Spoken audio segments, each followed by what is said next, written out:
திரையரங்கள், திரையிடப்படும் ஆவணப்படம் மற்றும் காட்சி கூடங்களில் காட்சிப்படுத்தப்பட்டுள்ள அனைத்து வகையான தொழில் பொருட்களையும் இந்த மெய்நிகர் சுற்றுலாவில் கண்டு மகிழலாம்.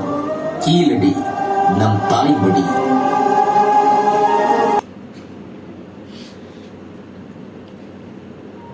ஐந்து வகையான நிலப்பகுதிகளை உள்ளடக்கிய இயற்கை வளம் செழிக்கும் ஒரு நிலப்பகுதி. தமிழக நிலப்பரப்பானது தொன்மையான மொழி,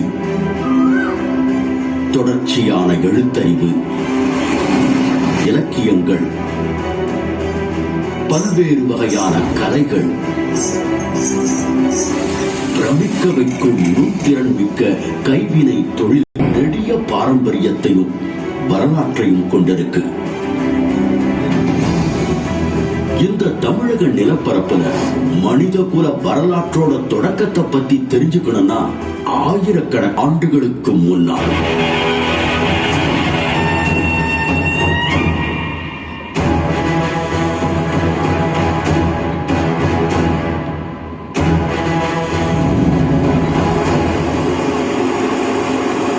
எனப்படும் ஒரு கிழிப்பான் அப்படின்ற ஒரு கருவி, அது போன்ற பல வகையான கருவிகளை இந்த கால மக்கள் உருவாக்கி இருக்கிறார். இவங்க இயற்கையாக காட்டில் கிடைக்கக்கூடிய அந்த விலங்குகளை வேட்டையாடி உணவுகளை சேகரித்து தாவரம் அங்கதான் வாழ்ந்திருக்காங்க.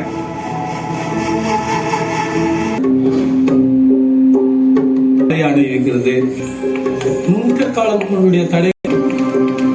பழைய கற்கால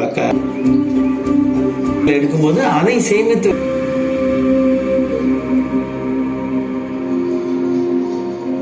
உபயோகம் அந்த காலம்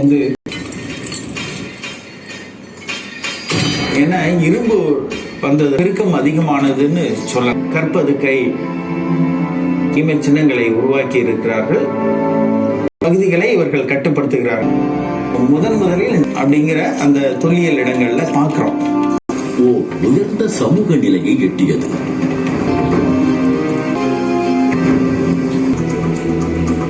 புதிய கற்காலத்தை சேர்ந்த இந்தியாவிலேயே தொன்மையானவை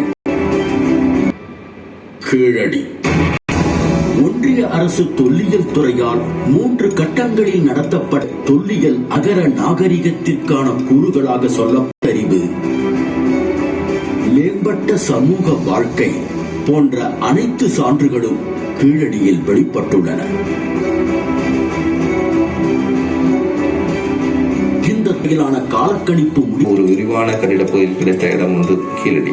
அந்த கட்டிட பகுதியில வச்சுதான் நம்ம சொல்றது நகர நாகரிகமா இருந்திருக்கும்.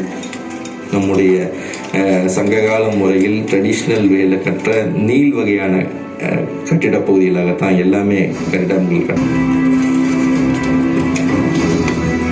இது மட்டுமல்ல, பல வகையான மட்கலங்கள் சான்றுகள் கீழடியில் கிடைக்கும். மேலும் கிமு சமவெளி நாணயங்கள் நாகரிகத்துல வைக்கப்படுகிறது. விளையாடும் பகடைகள் யாதெனில் தொன்மையை போற்றியும் புதுமையை ஏற்றும் என்றென்றும் உயர்நிலை சமூகமாய் வாழும் நிலப்பரப்பு தமிழ்நாடு.